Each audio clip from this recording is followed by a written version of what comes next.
안녕하세요. 김동갑의 경제부동산입니다. 더 좋은 방송을 하도록 구독, 좋아요, 댓글, 알림 부탁드립니다. 윤 대통령 부동산 대책 전면 폐지. 오늘 1시 국토부 긴급 발표. 총선 이후 윤 대통령의 부동산 대책이 야당의 반대로 모두 백지화 상태에 빠졌습니다. 재건축 안전진단 폐지와 공시가 현실화 폐지 무산, 다주택 세제 완화 등 국회 통과를 필요로 하는 모든 대책을 폐지하는 내용이 담겨져 있습니다. 미국은 소비자 물가가 3.5%로 치솟으며 금리 인하는커녕 금리 인상이 다시 대두되고 있습니다.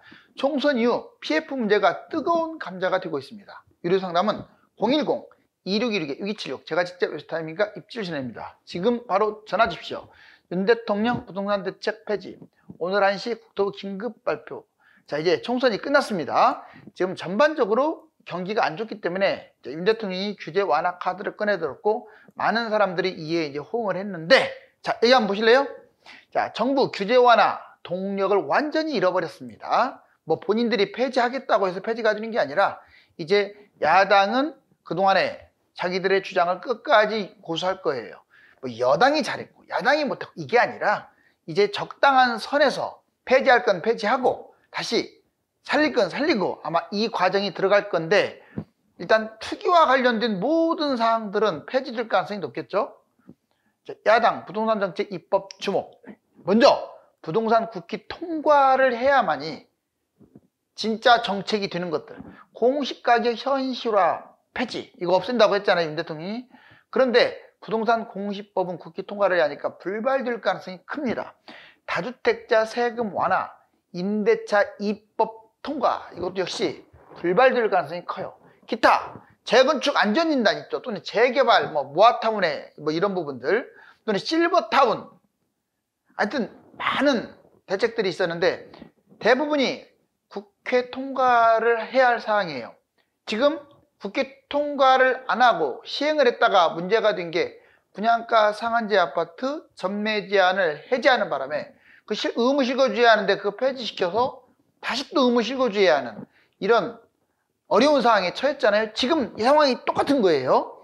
정책을 발표했다고 해서 무조건 이게 진행되는 거 아닙니다. 다만 과거에는 정책이 발표되게 되면 대부분 통과됐어요. 왜? 여야의 협치 때문에. 그런데 지금 상황은 상당히 난감한 상황이죠. 여기 보시면 이제 경제 살리기, 경제도 볼까요? 물가 안정, 농산물, 외식 등 지금 너무 많이 뛰고 있습니다. 이건 세계적으로 뛰고 있어요, 지금 물가가. 우리나라가 거의 1위 수준 같아요, 농산물 뛰는 게. 외식비도요, 지금 어마무시합니다. 정부, 국회, 이건 국회가 따로 있는 게 아니에요. 이 둘 책임이기 때문에 총력전을 피할 겁니다. 물가 안정시키는데. 그리고 문제가 건설사, 은행, PF, 이거 터져버리면 경제위기 터져요. 금융위기가. 자금난, 연체율.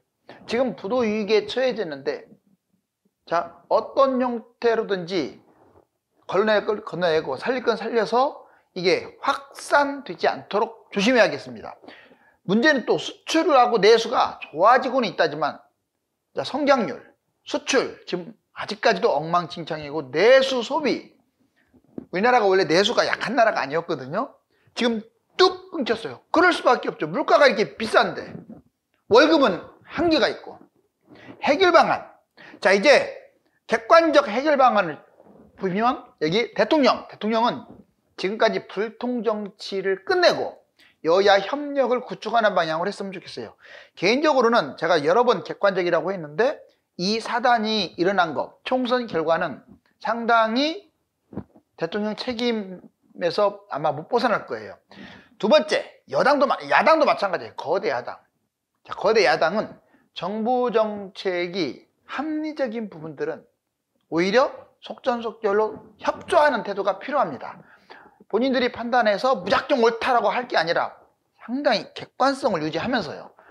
둘 다 그러니까 문제라는 거죠. 자, 책임의식, 정치, 경제 담당자, 심지어는 국민들도 이제 책임감을 가지고 전체적으로 지금 위기에 빠진 대한민국의 경제 부동산을 살려야 합니다. 아무튼 지금 이렇게 될 가능성이 커요, 부동산 부분은. 그럼 윤석열 정부가 어떤 대책을 내놨길래 이게 다시 또 도로아미 타불이 되느냐?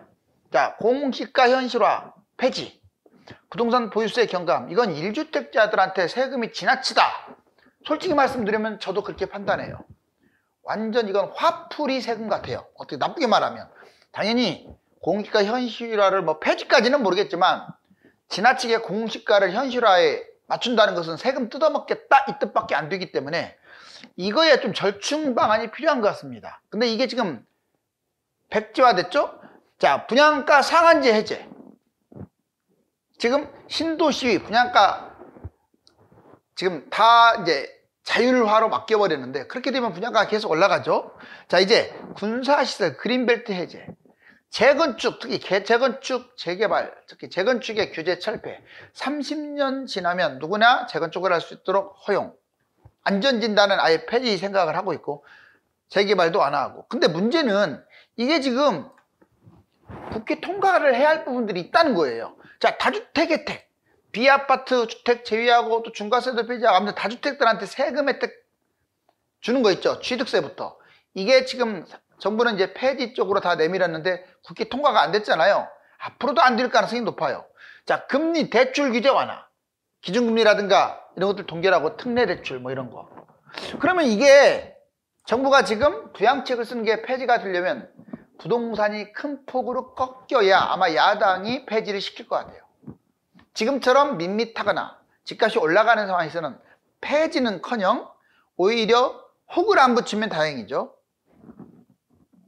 자, 미국 물가 폭등 이거 지금 아주 시끌시끌합니다. 자, 부동산 엄청난 악재를 또 만났어요. 자, 미국 금리나 일정이 먹구름, 뭐 일정이 먹구름 정도가 아니에요. 지금 너무 뛰었어요, 물가가. JP모건, 오죽하면 JP모건은 8%까지 인상을 한다. 미국 금리가. 이거 꼭 불가능한 게 아니에요. 지금 금리가 지금 물가가 이렇게 지금 3.5로 올라가는데 4%도 돌파하지 않으란 법 없어요. 그러면 패닉에 빠질 거예요. 자, 먼저 물가 폭등. 미국 3월 소비자 물가가 3.5%로 상승했어요. 6개월 최대치. 쉽게 말하면 1년 전이나 지금이나 차이가 안 나요. 달라진 게 하나도 없어요. 물가가 끈적끈적. 2월 소비자 물가가 3.2에서 지금 자 3.5로 뛴 거죠. 3월 달에 전문가 예상치 3.4보다도 올랐어요. 물가가 지금 비상에 놓여 있습니다. 자, 고금리. 파월 의장 금리 인하 무한대로 늦춘다 이런 말을 했죠. 자, 뭐 언제 콕 찍어서 이때 인하하겠다 이런 말 안 했어요. 왜? 물가가 이렇게 뛰어버리니까. 그리고 주요 투자은행이라고 얘들 발 빠르고 얍삽하게 움직이는 은행들인데 IB, 자, 상반기에서 금리 인하를 상반기로 생각했다가 하반기로 다 늦췄어요. 왜? 물가가 잡히질 않으니까. 그리고 횟수도 대략 올해 3번에서 5번 정도 인하할 것이다 한 게 2번에서 4번으로 대폭 축소됐고요. 자, 금리 인상 얘기도 나옵니다. 다이먼 JP 모건 대표는 미 금리가 8%까지, 이 말을 듣고 보통 웃어야 하잖아요. 근데 안 웃어요. 왜? 지금은 금리가 럭비공처럼 어떻게 튈지를 모르니까. 시장금리 척도, 자, 10년, 30년 이 국채 이자율이 급등한다는 것은 지금 금리가 내려갈 생각을 안 한다는 얘기하고 같은 말이에요. 이게 시장금리 척도잖아요. 원인, 원자재가 뛰죠. 물가 뛰죠. 또 미국은 재정 지출을 많이 했습니다. 전쟁까지 일어나서 물가가 계속 올라가고 있다는 거예요. 자, 한국 국내외 3대 위기. 피치, 중국 국가 신용등급 마침내 부정적으로 강등시켜버렸습니다. 어떤 국가 신용등급을 떨어뜨린다? 특히 이렇게 주요국의 중국처럼 주요 국가, 영향력 있는 국가의 신용등급을 하향시킨다? 이거는 상당히 보기 어려운 일이거든요. 가뜩이나 부동산 경제가 회복되는 이 시점에서 이거는 중국이 조금 확대하자면 경제 위기에 빠질 수도 있다 이거예요. 이미 부도가 났는지, 국가 부도가 났는지 아니면 디폴트가 터졌는지 공산주의 국가라 모를 뿐이에요. 자, 이거 보세요. 중국발 위기, 피치 부양책, 공공재정 위기. 이제 부양책을 너무 써가지고 중국이 공공재정의 위기가 닥쳤다. 중국이 빚덩어리에 쌓였다. 그래서 부정적으로 중국 국가 신용등급을 떨어뜨려 버렸어요. 자, 부도위기. 지금 중국이 이 사단이 난 것은, 자, 개발의사. 자, 잘 들어보세요. 헝다, 비구이안, 완다, 완커. 스마오 이것도 문제예요. 얘들 다 지금 파산했거나 파산 신청했거나 청산 원하거나 이 상태 아닙니까? 경제 위기, 부동산 회사와 문제는 회사에서 끝나는 게 아니에요. 주요 은행, 이게 연쇄분기, 우리나라 PF 대출이 건설사와 이금융권이 같이 함께 부도가 나듯이 지금 중국도 똑같은 상황. 자, 미국발 위기, 미국이라고 안전할 것 같아요? 자, 소비자 물가 이렇게 올라가게 되면 미국이 엄청난 타격을 받을 거예요. 고금리 장기화, 즉 이걸로 인해서 부도가 증가합니다. 지금 고금리 빨리 내려야 하는데 이거 지속하게 되면요, 우리나라만이 아니라 다른 나라들 지금 기업들 버티지를 못해요. 상업용 부동산 이거 들어보셨죠? 자, 2007년, 8년에는 지금 가계부채 때문에 부도가 난 다음에 이제는 상업용 부동산 때문에 일본 예전에 잃어버린 30년 맞듯이 미국이 상업용 부동산으로 부도가 날 가능성이 크죠. 자, 대출 2,708조. 와, 2,708조. 부실 907조. 정말 숫자가 다르죠. 자, 중소형 지방은행, 은행들 중에서 중소형은행, 지방은행. 자, 부도위기가 무려 18%. 우리나라 이금융권만 위험한 게 아니죠. 주가 폭락하는 상태예요, 지금. 자, 우리나라 자체도 위기입니다. 우리나라는 중국이 터져도 같이 터지고, 미국이 터져도 같이 터지고, 이건 우리나라만 터지는 게 아니에요. 모든 나라가 다 터진다고 보면 돼요. 중국이나 미국이 터지면. 자, 근데 우리나라 자체도 만만치 않아요. 부동산 PF발 건설사 이금융권 연쇄부도 위기에 지금 놓여있죠. 특히 자, 이제 4월 어떻게 지나갈 건지 지켜봐야 돼요. 기업 부채 GDP 대비 127% 연체율. 더군다나 한계 기업까지도 부도. 가계는 뭐 안전합니까? 부채, 연체율. 더군다나 소상공인 다중채무자까지. 항상 여러분들 큰 댐이 무너지는 것은 조그만 구멍부터 시작을 해요. 자, 이런 개인 또는 기업 이런 하나하나가 급작스럽게 터지면서 한꺼번에 터지면서 붕괴되는 거거든요. 바로 이것도 같은 맥락. 그러면 우리나라 부동산 폭락 요인이 뭐가 있느냐? 한국 부동산 폭락 요인이 너무 많죠. 자, 보시면 이제 부동산이 무조건 뭐 폭락한다 이걸 떠나서 요인이 있다고, 요인이. 자, 건설사 부도. 지금 이게 대형 건설사가 지금 버텨서 그렇지 이제 총선 이후에 고금리가 지속이 된다면 진짜 힘들 거예요. 금융부실, 건설사 부도는 이금융권 부도하고 거의 직결돼요. 집값 붕괴, 폭락하겠죠. 집값이 올라갈 리가 없잖아요. 미분양도 철철 넘칠 텐데. 부채 유용, 그 부채, 가계부채, 기업부채 어떻게 할 거예요? 환율은 또 미친 듯이 불안합니다. 이걸 선반영해서 지금도 높아요. 1360. 자, 경기 침체. 경기가 지금 회복되고 막 올라가도 시원찮은데 우리나라 주가가 뛴다고 그래서 아 문제였구나 이렇게 생각하면 단순한 거예요. 왜? 우리나라 지금 주가는 현재 그냥 경제에서 똑같은 상황에서 우리나라 주가도 신고가 근처야 그게 정상이에요. 좋아서 신고가가 아니라 뭐 지금 일본은 좋아서 신고가입니까? 미국은 좋아서 신고가입니까? 뭐 유럽은 좋아서 신고가입니까? 도찐 개찐이지 우리나라랑. 우리나라도 신고가 지금 약 코스피 3,300이 가야 정상인데 못 갔잖아요. 2,000 지금 600이잖아요. 중국한테 발목 잡혀가지고. 솔직히 발목 잡힌 것도 아니에요. 그냥 전혀 중국하고 생각보다 아무리 비중이 높다지만 그 차원 이상으로 저평가됐죠. 여튼 지금 그런 문제들 때문에 주식은 올라갈 가능성은 높아요. 경제가 안 좋아도. 왜? 너무 저평가돼서 자본이 유출되고 있습니다. 자본 정말 많이 빠져나가고 있어요. 다행인 건 지금 외국인들이 우리나라 주식을 산다는 거예요. 자, 무역 적자. 지금은 적자는 모면했어요. 지금 무역 적자는 있을 수 없는 일이에요. 그것도 막 몇백억씩 적자. 아, 이거 완전 망가진 거죠. 자, 이제 무역이 흑자로 전환됐는데 좀 팍팍 올랐으면 좋겠어요. 자, 주요국 위기.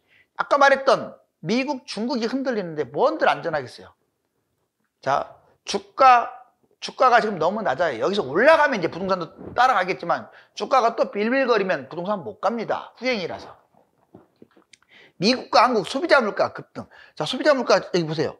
자, 22년 1월 달 아무튼 9%까지 갔다가 쭉 떨어졌다가 여기 보세요. 3.1, 3.2, 3.5로 오히려 올라가고 있어요. 지금. 올해 들어와서 3.1까지 갔던 게 3.5. 여기 지금 6개월 전 전부 다 더 높아요, 지금이. 자, 여기 보시면 환율은 0.9점, 물가는 3%, 금리 물건은 우리나라도 마찬가지예요. 3월달. 자, 지금 3.1 그대로예요. 오히려 1년 전 2.4보다 더 낮아. 아니, 더 높아. 소비자 물가가. 지금 미국, 우리나라가 물가가 올라간다는 것은 아주 안 좋은 현상이죠. 자, 원화, 우리나라 돈 빼놓고는 다 뛰고 있어요. 그 말 즉슨 거품이 자꾸 생긴다는 거죠. 자, 보시면 원달러 환율 보세요. 지금 달러 뛰고 있네요. 달러 뛰고 있어요. 그 다음에 유가 보세요. 유가도 지금 올라가고 있네요. 다시 또 4월 8일 90. 얼마 전에 폭락했네 어쩐 말 나오더니 벌써 국제 금값은 미쳤습니다. 완전히. 보세요. 와, 완전 이렇게 날아가고 있어요. 10년 동안 뛸 걸 지금 두세 달 만에 뛰고 있어요. 10년 동안 뛸게.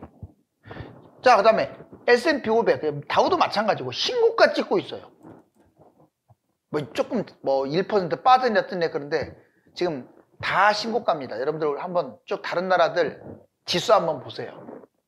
자, 그 다음에 여기 와, 정말로 가상화폐 보세요.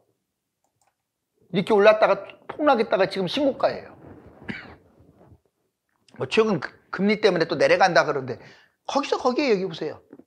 어디까지 갈 거냐. 원화 빼고는 다 뛰고 있다는 게 문제죠. 자, 미국 상업용 부동산과 중국 개발. 일단 미국, 중국이 경제 위기 가능성이 높으니까 오피스 모기지 연체율. 와, 연체율 보세요.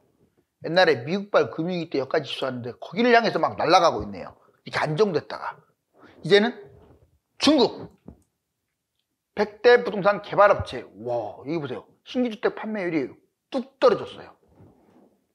그러니 부도가 나죠. 그러니. 자, 미국 기준금리 인상은 불가피하다. 파월이 또 그런 말을 하고 있잖아요. 자, 이제 어떻게 변할지. 오늘 부동산과 관련된 좋지 않은 소식들이 국내외로 한꺼번에 쏟아졌습니다. 부동산 부양책만 쓰는 것도 문제지만 규제만 일삼는 것도 좋은 방법은 아닙니다. 감사합니다.